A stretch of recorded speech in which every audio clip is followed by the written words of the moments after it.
Well, everything's on fire, so it must be summertime. And since it basically is summertime, that means we have a whole slew of big budget, exciting movies to look forward to. So today, I'm going to give you my top 10 most anticipated movies of summer 2023. So let's get into it. Coming in at number 10, we've got Fast X. This one is at the very bottom of the list because, well, it does come out this week, and also, you know, the 10X, Fast X, X equals 10. Get it? And since it is a brand new Fast and the Furious movie, it almost seems like it's a requirement to be on an anticipated summer movie list, not because these movies are just top tier filmmaking or anything like that, but because they are just pure summer blockbuster entertainment. They're ultimately just junk food for your eyes, and I feel like I'm only interested in this movie for incredibly shallow reasons, that being that the logic just keeps going further and further out the window with each and every one, and quite honestly, after Fast and Furious 9, where they literally launched a car into outer space, I just want to see what they do next. But on top of that, you do have Jason Momoa and Brie Larson joining the cast this time around, so we'll see how it goes. It'll probably look really cool in IMAX, and that's really all that matters, right? But before I give you the rest of my list, chances are we may not have the same list from 10 to 1, so go ahead and comment down below your top 10 most anticipated movies of the summer, and maybe we can compare notes, or something like that. Unless they're absolutely identical, which would be kind of weird, and I'd think you're cheating. Please don't cheat. Moving on to number 9, we've got the Haunted Mansion reboot. Now, I remember enjoying the 2003 Haunted Mansion movie a decent amount, mostly because it was Eddie Murphy, and you know, Eddie Murphy is just one of those actors that, you know, if you grew up in the 90s or the early 2000s, he just makes everything better. But lo and behold, 20 years later, we have a brand new one because Disney loves trying to get those Disney park movie monies out of us every so often. And while the movie itself does look promising from the one trailer we've gotten so far, the cast looks totally stacked with people like Owen Wilson and Tiffany Haddish. We haven't gotten a whole lot about this movie beyond one trailer, a poster, and a couple other images here and there, but I think this could be a good surprise. We'll see. I've been wrong before.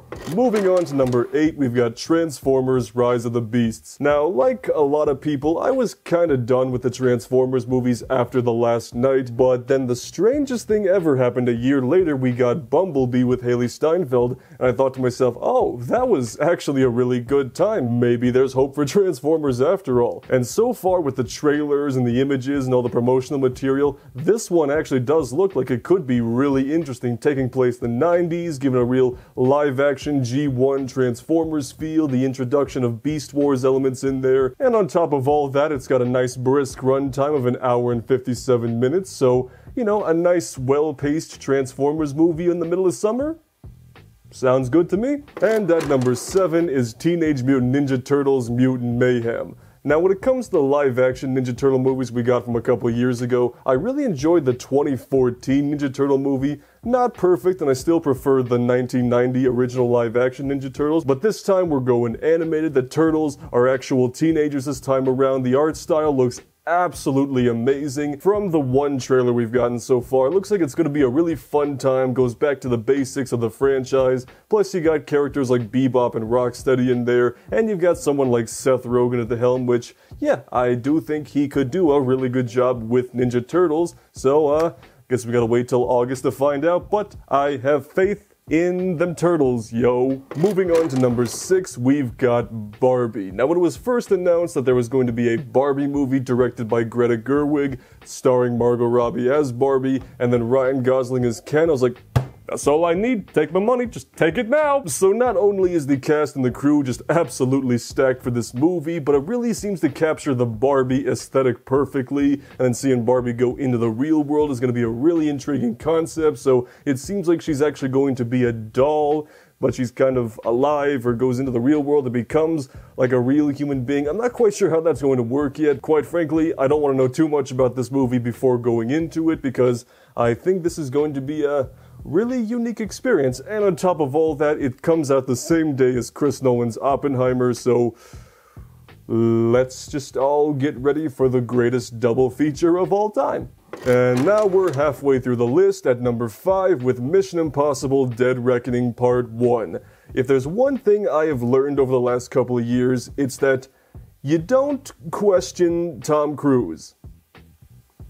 Ever. I mean, after last summer with Top Gun Maverick giving us one of the best theater experiences in a very, very long time, that still doesn't even include the last several Mission Impossible movies being these incredibly shot action movies with these amazing action sequences with Tom Cruise doing his own stunts, an incredible cast, and of course that absolutely iconic music. This is just simply one of those movies that I have absolute blind faith in, and is going to be one of those that you absolutely need to see in IMAX. Which is convenient because there will be an IMAX review of that on this channel when that comes out, so look forward to that! Moving onward to number 4, we have Oppenheimer. While we're on the subject of blind faith for a moment, Chris Nolan is one of those directors that I will just go and see whatever he makes, because even if the movie ends up not being your cup of tea at the end of the day, you know you're going to be in for a unique cinematic experience with a really cool high concept shot on beautiful 70mm IMAX that just immerses you into the movie theater and may leave you just a smidge confused, but you think it's genius. I never really pegged him to be like the historical drama kind of guy, but the fact that Nolan himself wants to take his style and bring it into something of historical relevance, I'm like, okay, I'm intrigued. The cast looks absolutely fantastic with Cillian Murphy in the lead as Oppenheimer himself, and also the fact that they're supposed to have found a way to practically recreate an atomic bomb explosion. I don't know how they're gonna pull it off, but I can't wait to see it. Coming in at number 3 is The Flash. Now, controversy, director change, and multiple delays aside, I do think this movie has the potential to be something truly incredible. Not just from all the rave reviews we got out of CinemaCon a few weeks ago, but the fact that it's Andy Muschietti directing it, who did a fantastic job with the It movies. I think there is a lot of potential here to tell a powerful and emotional story, you know, about Barry Allen trying to save his mother. This, of course, is loosely based off the Flashpoint paradox, which I did just get finished reading, so I can't wait to see it in live action to at least some degree. And this movie is meant to be the conclusion to the main DCEU. It's going to wrap up everything that Zack Snyder started, hopefully tied up in some sort of little bow and lead right into James Gunn's new DCU, which I am of course really intrigued to see what happens there. And yeah, on top of all that, we've got Michael Keaton coming back as Batman 30 plus years later.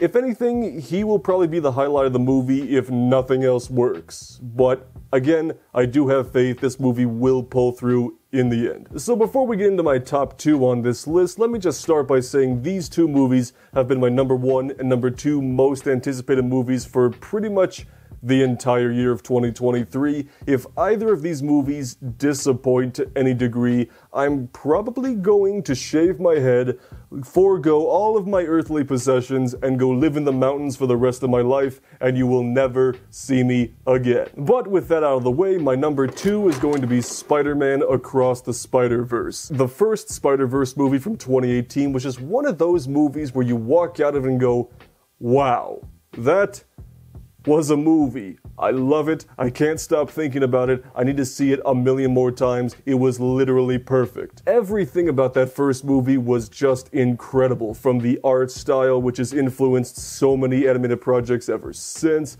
the music, the characters, just the strong emotional beats of Miles trying to live up to the legacy of Spider-Man and just learning the ropes of becoming a hero through other Spider people. So now we've got more of that in a near 2.5-hour movie with more Spider-Verse, more cameos. I'm just really looking forward to seeing Miles become an even better version of Spider-Man that he can be alongside Haley Steinfeld's Gwen Stacy and so many other Spider people along the way. All of that to say, if there was one movie this year that I was like, here, just inject it into my veins immediately, it's Across the Spider-Verse. And then on top of that, we've got one more coming next year, so there was plenty of Spider-Verse to go around. Welp, now we've finally made it to my #1 most anticipated movie of the summer, and again, this is also my most anticipated movie of 2023. If you've followed my Twitter or, you know me in real life, this should come as absolutely no surprise to you, but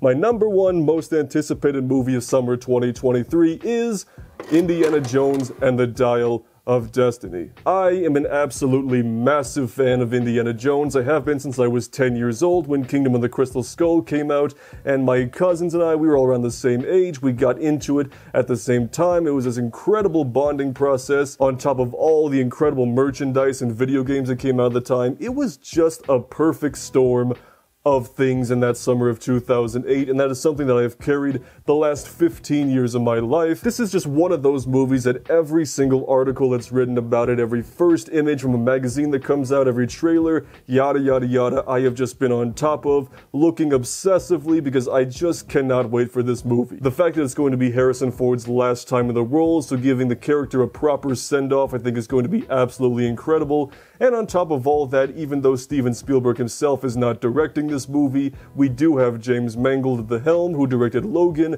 and Ford vs. Ferrari, so somebody who knows how to take an iconic character, show them towards the end of their career or their lifespan, whatever you want to say, and send them off in a truly satisfying way is just the recipe for a really good movie. And I know there are a lot of people out there that just aren't looking forward to this one because they were so bummed out by Kingdom of the Crystal Skull, and well, I get it, but I don't think that movie is nearly as bad as people make it out to be. But we've had plenty of other movies out there where they had a disappointing sequel, but they bounced back with another. And above all else, it's just gonna be so damn satisfying to sit in a movie theater again and watch a new Indiana Jones movie. Just the experience, that alone, will be worth the price of admission.